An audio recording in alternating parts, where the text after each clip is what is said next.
title against the American Marvin Hagler. Now, Harry Carpenter's been at Wembley this afternoon for both the weigh-in and also to look forward to tonight's contest. Well, in rather less than 6 hours from now, this ring behind me here at the Wembley Arena will be filled with the World Middleweight Championship between the holder of the title, Alan Minter of Great Britain, and the challenger from the United States, Marvin Hagler. This is an all-southpaw battle, and of course it is the only undisputed world title at any weight. Now, it's an important fight in every single way, and particularly for Minter, it's his second defence, and it looks like being the hardest fight of his entire professional life. Now, who is Marvin Hagler, and what has he done? Well, you only have to look at his record to realise that here is a very, very dangerous challenger, and he is the leading challenger in the world. 28 years old, surprisingly short. I don't think he's much more than about 5'9", if that. But his record was outstanding, 53 professional fights and only 2 defeats. And if you just looked at that, you would say, well, Minter is in for a very tough night. But there is one big question mark hanging over Marvin Hagler's head. He's fought for this world title before. Last November in Las Vegas, he took on the then champion, Vito Antuofermo, also of the United States. Now, Hagler was confident of winning this, and most people thought he would. In fact, he went into the ring as a 4-1 favourite. Well, at times, he did look impressive, and if we have a look at the 15th and final rounds, you'll see just what Mr. Hagler can do.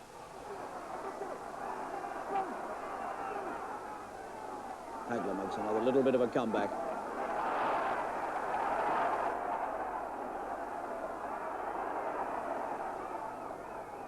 And hasn't subdued the champion. And this crowd in Las Vegas now really beginning to get very excited indeed in this final round. They've seen Antuofermo fighting back all the way from the 10th. And beginning to stand up now around the ring and applauding both men. Tremendously hard battle. Well, that little bit of action of the shaven-headed Hagler shows that he can look impressive. But he didn't win that fight. He started out very strongly indeed, and he went into an early lead, but he didn't finish it too well. And when Antuofermo put him under pressure towards the end, then Hagler didn't look nearly as good. And this is the question mark hanging over his head. Is he as good a fighter going back as he is coming forward? Well, a few months after that fight, of course, Alan Minter went to Las Vegas, and he too fought Vito Antuofermo for the world title. And Minter did what Hagler couldn't do. He beat Antuofermo, and he beat him very, very easily indeed, in my opinion. It was a split decision, but it seemed to me that Minter had won it very well indeed on points. And this June, they met again. Antuofermo came to this country to try to get his title back from Alan Minter in this very ring here at Wembley. And this time, Minter beat him even more easily. And if we look at the opening moments, the first round of that fight, you'll see what I mean. The eyes of Antuofermo look so vulnerable. It's unbelievable. Left hand has got him again. And there's blood on Antuofermo's face already, 2.5 minutes in. And he's cut above the right eye.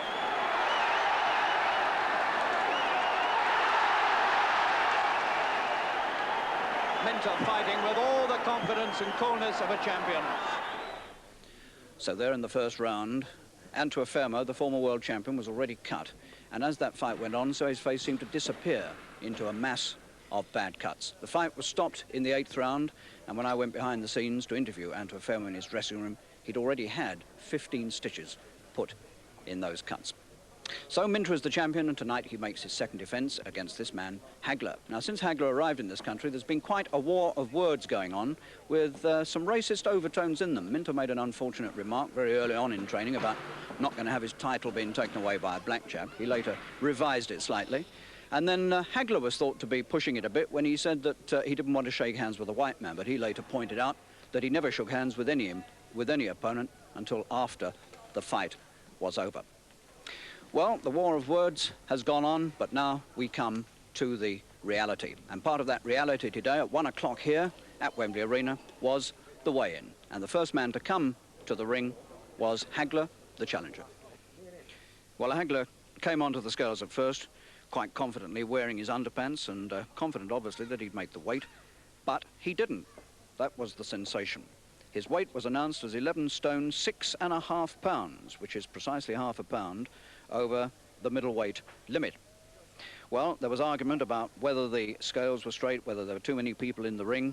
Somebody suggested that Hagler should weigh in stripped. So, two young ladies who were standing in the ring advertising the sponsor's product were politely asked to remove themselves, and then Mr. Hagler removed his pants, and he got on the scales again, and at first it was said he was 1 ounce over the limit, and then eventually they made up their minds and said, no, he's 3 ounces over, and he had 2 hours to get it off. And of course, if he didn't get it off, then he wouldn't be able to challenge for the world title. So Hagler went away to the dressing room to try and get those 3 ounces off. And then into the ring came the champion, Alan Minter, with a fair army of fans all round the ringside. Minter and his fans lately seem almost to have got a monopoly of the Union Jack, and it now extends to the underpants that Minter wears before all his big fights. And when he stripped off to get onto the scales, he was wearing his Union Jack underpants. No problems for the world champion. He weighed in at 11 stone 5 3/4. So he was 4 ounces under the limit. Well, some 35 minutes later, Marvin Hagler, the American, returned to the ring to try to make the 11 stone 6 pounds. And this time he weighed in his jockstrap, and he made the weight absolutely dead on, 11 stone 6 pounds. Well, I just wondered how much psychologically it had all taken out of Hagler, and he was the man I spoke to first. Marvin, that must have come as a shock to you to come in overweight. Oh, not really. I weighed myself in this morning and I was 160. I was surprised at the difference on this scale here, but it don't bother me too much. I've been through this before. Like I say, everything's experience for this fight. I've been through it before, so it's nothing new. I'm just going to take it out on Minter now, that's all. How did you get the 3 ounces off? Oh, well, that's my secret. That's a fighter's secret, and you don't want to reveal that. Have you enjoyed your training in this country while you've been here? So far, it's been very nice. The people that I met have been very good. Now all I want to do is destroy and destruct this man. You know, take my championship belt, which I believe is mine, and come tonight, I'm going to do that. Do you regard Alan Minter as the toughest man you've ever met? Well, I fought better. I'm quite sure. I fought a lot better opponents. I'll see which category he fits in when I step in the ring with him tonight. Okay, we look forward to a good fight. Thank you very much. Thank you. Well, Alan, you've weighed in successfully. Marvin Hagler's having a few problems. What do you make of that? Is he? Well, he couldn't have been too careful, you know. I know there's a lot of difference between in America and this country being pounds and stones and that, but I think he's just slipped up. He's trained hard for the fight. He's just slipped up on the scales. He's only got to get 3 ounces off. That's all, yeah. Have you ever been in that problem for a title fight? Never, ever. No, never, ever. We've been admiring the natty Union Jack underpants. Is that traditional wear when you yeah. come in for a big fight? Yeah, when I first won the title in Las Vegas, I wore them then. I wore them when I fought Andy Firm at Wembley, then I'm wearing them again this time. They're not the same ones. They're all different. And you're happy with the way your training's gone? Yeah, fantastic. I feel nice and well. I'll be glad when it's all over, Eric. Got a few days' growth of beard there. How many days has that been growing? Does it suit me? Hey, it looks very smart. 3 days. Do you do that every time in a big fight? Every time. It makes me feel like an animal, dirty and, you know. Yeah, Hagler might be saying the same thing. Yeah, very likely. Anyway, good luck, Alan, Thank and you, Harry. hope it goes well. Thank you. Thank you very much. So now, with all the excitement of that rather surprising weigh-in over, we wait for the big fight. Some 5.5 hours from now, the two men will come into the ring. Who's going to win? It is not an easy fight to sum up. But in view of the comparative form against Antuofermo, you have to fancy Alan Minter to successfully defend his title. He is a slight favourite with the bookmakers, but clearly everybody believes, and I suspect Minter himself must believe it, it is going to be an exceptionally hard fight. And it's a little bit...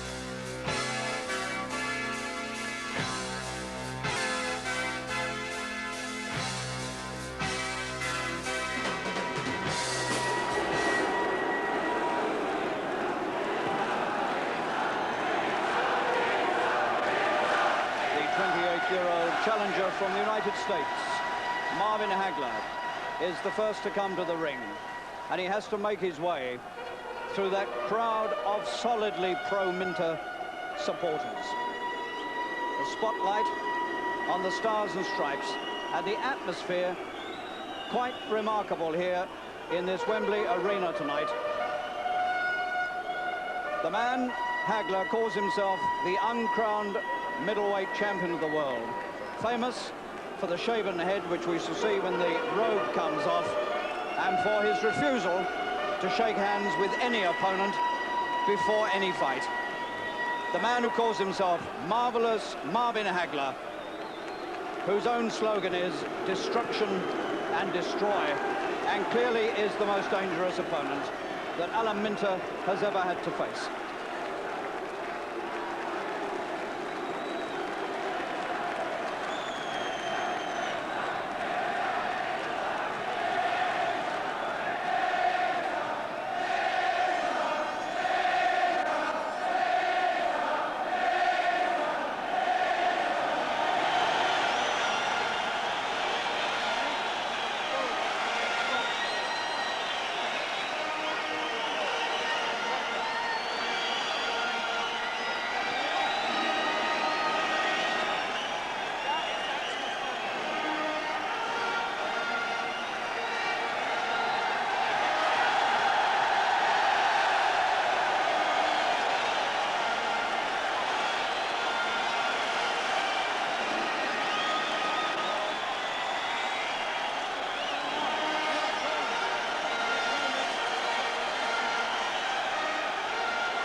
And now these remarkable scenes and this immense crescendo of sound greet the champion, 29-year-old Alan Minter, who has never had a reception such as this.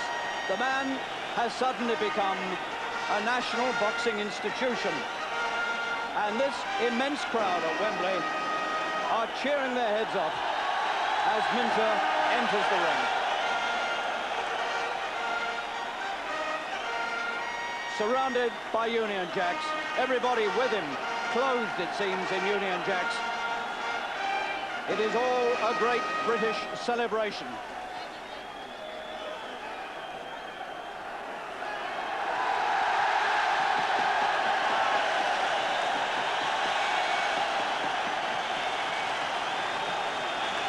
And he comes into the ring to the cheers of 10,000 people, because Wembley Arena tonight is packed to the rafters and expecting victory.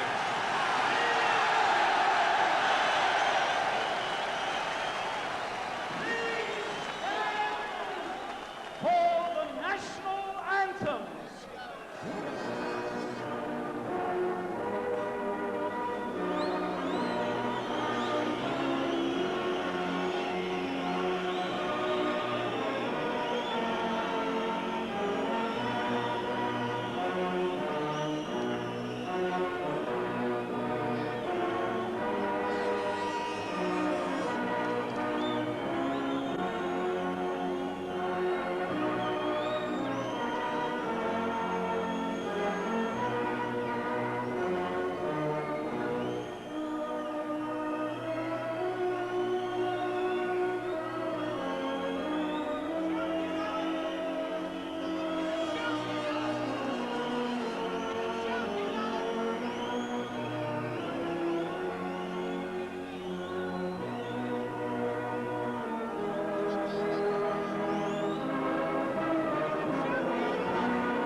Minter sang throughout the national anthem, staring his opponent in the face. Well, this is a truly remarkable night for boxing. The support for Minter here is quite staggering. There must be some Americans in the place, but they're never going to be able to make themselves heard. Minter's second defence of this world title. Warming up vigorously in the ring. The whole place alive with anticipation.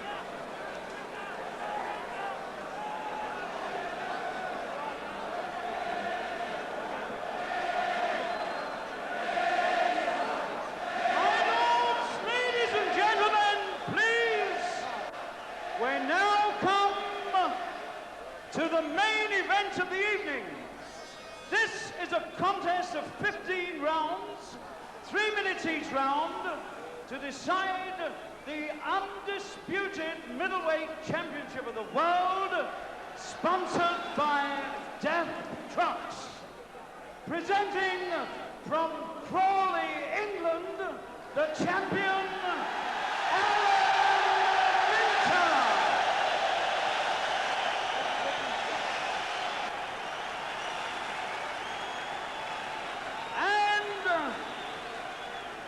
from Brockton in the United States, the challenger, marvelous Marvin Hagler.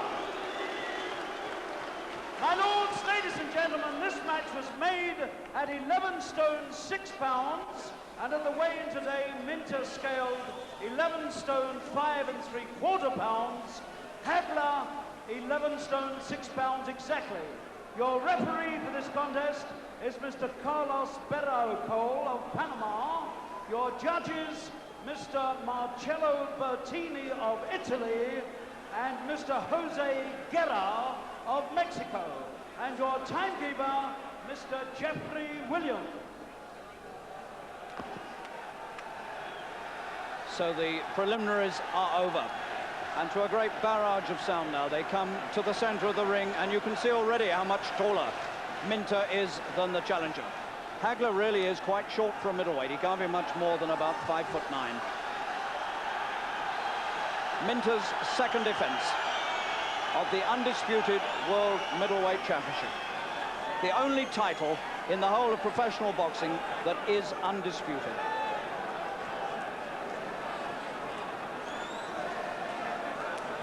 Hagler must face Minter and the crowd. The shaven-headed American challenger, known early on in his career as the Toy Bull. Clearly a dangerous opponent, and Minter is going to be the governor from the start if he can make it.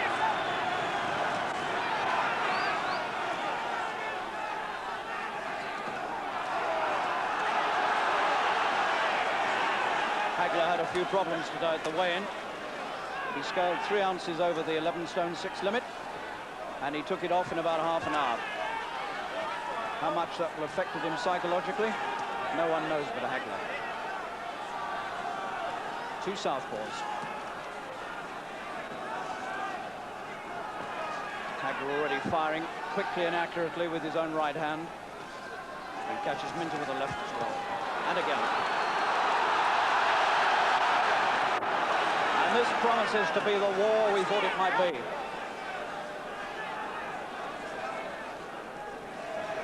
Hagler is said not to be so good if you get him under pressure.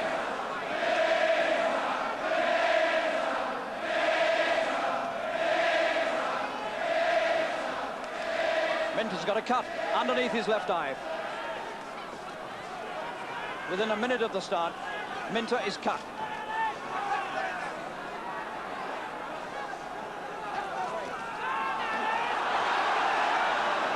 So the accuracy and the stinging effect of Hagler's punching is already apparent on the champion's face.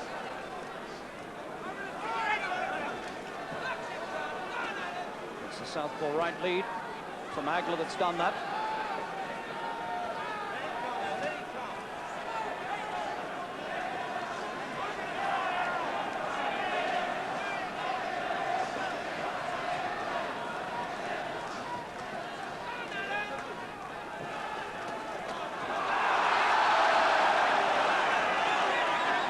These two have got down to business very, very quickly.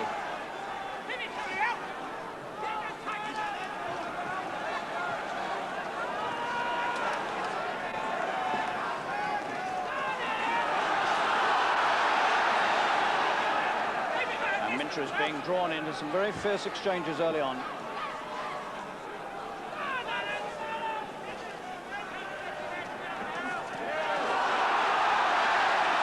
Hagler has come for the title he believes he deserves.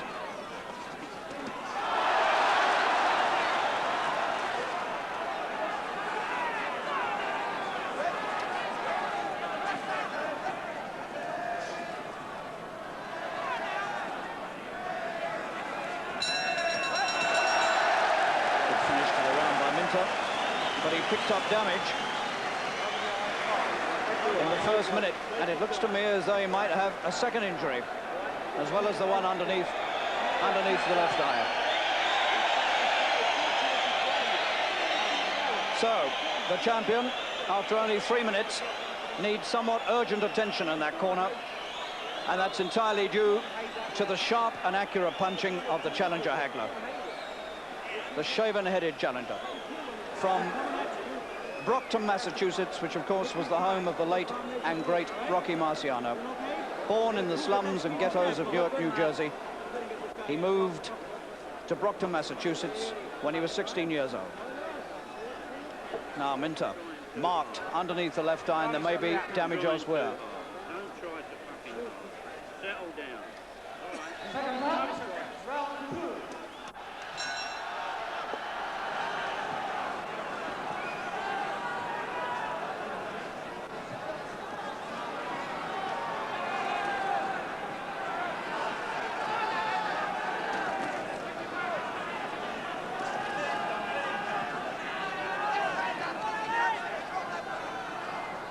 Minter does indeed look quite marked around the left eye. This is his old trouble, but he hasn't suffered from it lately. It just shows the immensity of the performance in front of him.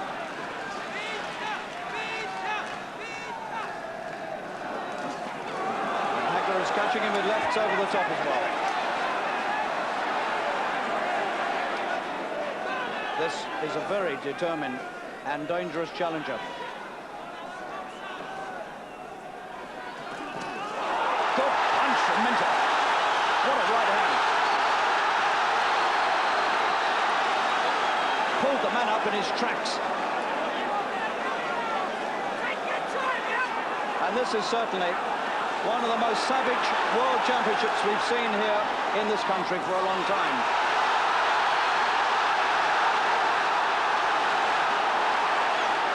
This is a fight to a finish, and that finish is never going to be 15 rounds away at this rate. Never. Minter bleeding. Bleeding from the nose.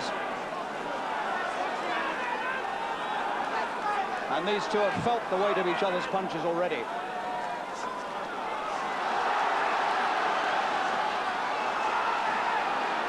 And Minter is picking up quite a lot of punishment as he tries to move in.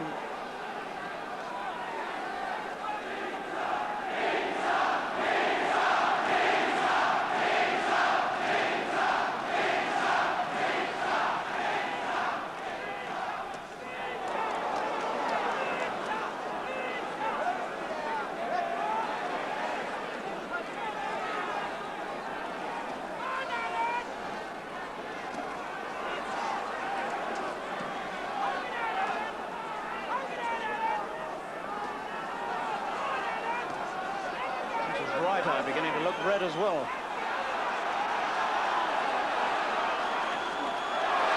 Good left hand for Minter.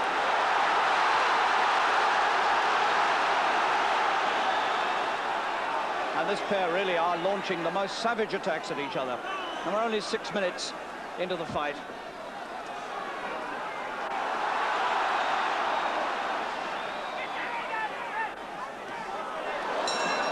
That really was a very fierce round indeed. And Minter's face bears testimony to the savagery of this fight.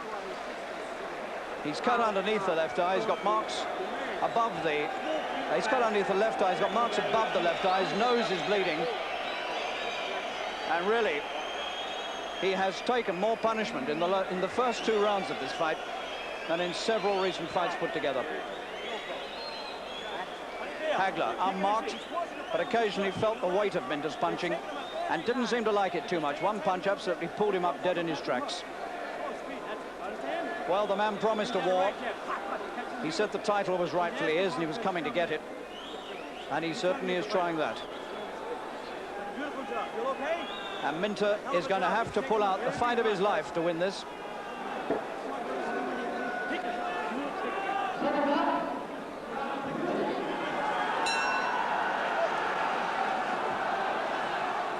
Minter now got a mark underneath the right eye, one underneath the left eye.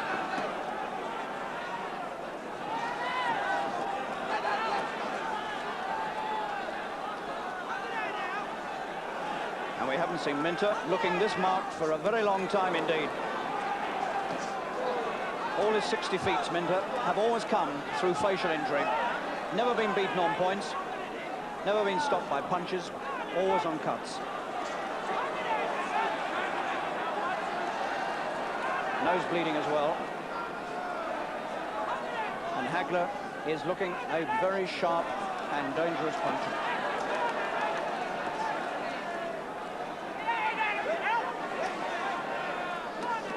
And Minter now bleeding above the left eye. So that's the third one that's appeared. Hagler's head rubbing in against him. Carlos Barracal, the Panamanian referee, having trouble keeping them apart.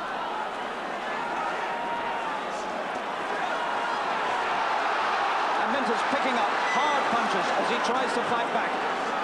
He's being forced into a real war. He's smothered in blood, Minter, and he's in desperate trouble in the third round. He can't keep the man away. Hagler will not be denied.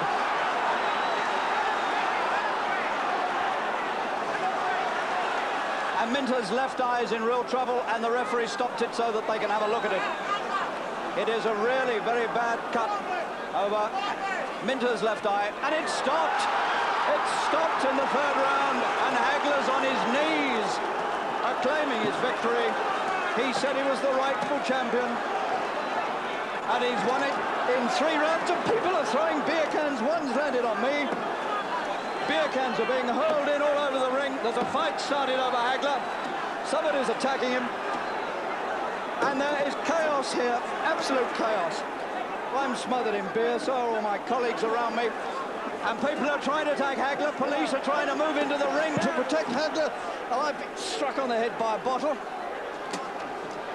And this is the worst scenes we've ever seen at Wembley in any boxing ring in this country. It's absolute chaos. The crowd are mad with this. And clearly they're accusing Hagler of using his head against Minter and causing Minter to lose the world title. And the rage has broken out all around Wembley. And these scenes are a shame and a disgrace to British boxing. But there it is, that's what's happening. And we've all taken our share of it around the ringside, I can tell you.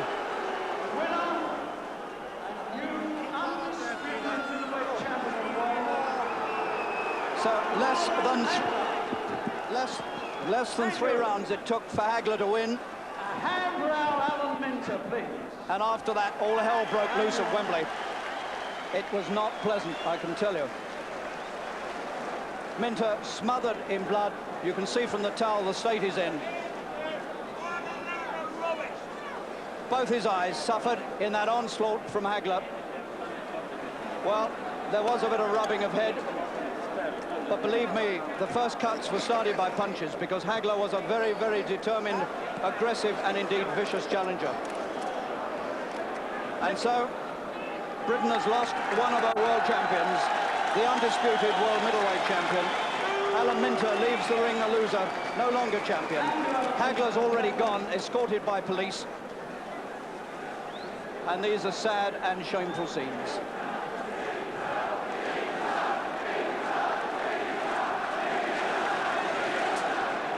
So, the World Middleweight Championship that promised so much has dissolved and crashed into a really horrendous scene at Wembley. Bottles and cans were being hurled full of beer from all parts around the ringside. And even as I speak, people behind me are yelling abuse into the ring at that finish. a British boxing crowd wasn't able to accept defeat.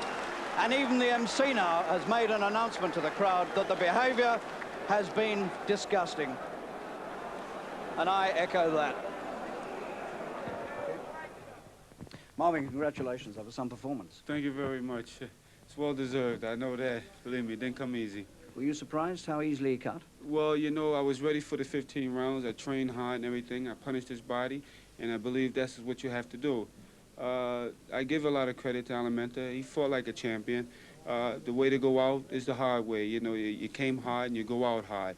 And so he shouldn't feel any embarrassment or anything like that. I figured that he was beat by a better fighter, and it was good. I leave a rematch or whatever up to my manager and trainer, you know, and all the other people. But right now what I want to do is relax a little bit and come back as a fighting champion. Those 2.5 rounds were pretty tough at times, weren't they? They were good, you know. That's what it's all about, of being in there for a championship fight. I learned from the first time when I fought Antiformio. I wanted it real bad. I think I even wanted it, and I lightened up a lot, hoping that I can almost get it as a gift. I worked hard that fight there, too, but this one here, I put in a little bit more. I went to school after the Antiformio fight, and my trainer and I we worked extra hard, and everything just come together. And I thanks for the sparring partners that I had. And like I said, you know, he was just falling into the right place that I wanted to put him. Did you think all the cuts were caused by punches? They were, all by punches, good punch shots, you know, no complaints about anything. Everything was right on the money. I was in the best I've ever been, and I really felt great tonight. And I wanted to put him out cold. That was the way that I wanted to put him out. And I thank God that the referee stopped the fight the way that he did, because the man couldn't see, and I was taking advantage of that. And I was hoping that he would step in, and I think the referee done a great job so that nobody seriously get hurt. What did you think about those bad scenes afterwards? Well, it just showed me how famous that I was and how much, you know, you have to have a entree, you know, a way out or a way in, you know, and that's what I liked it about it. But I'm glad to bring Alimenta back down to earth and hoping that he understands exactly what happened. And a champion has to keep his feet on the ground, and that's what it's all about. Being able to deal with reality and people.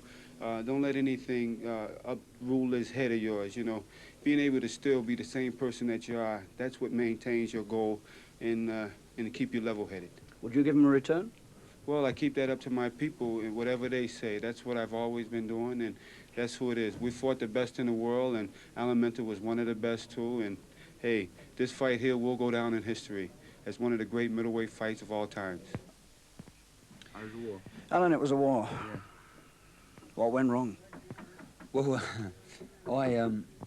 for a start, I never boxed the plans. I mean, as I've just said, you know, I've gone forward to a fight.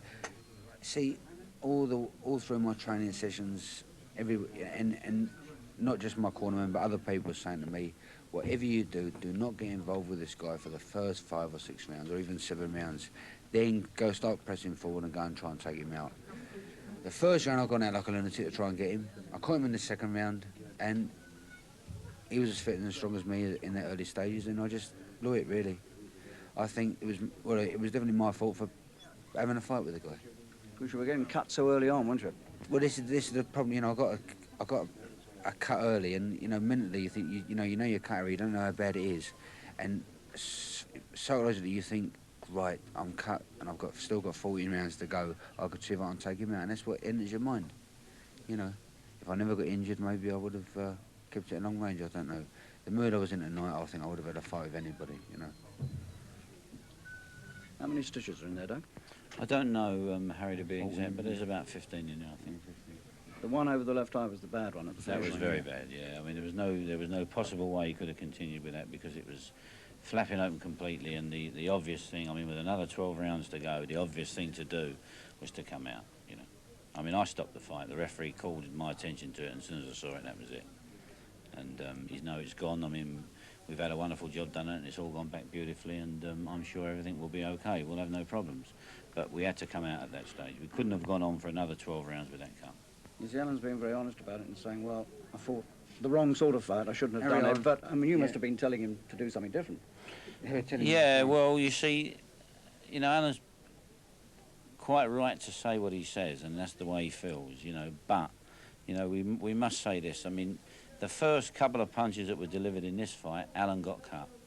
You know, that immediately changes the course of any planned fight. I mean, if you cut in the first round of a 15-round fight, I mean, it takes some sort of an Iceman to continue with a plan after that. And, you know, Alan just reverted to his natural way, which is to have a fight. When he's in trouble, he usually fights his way out.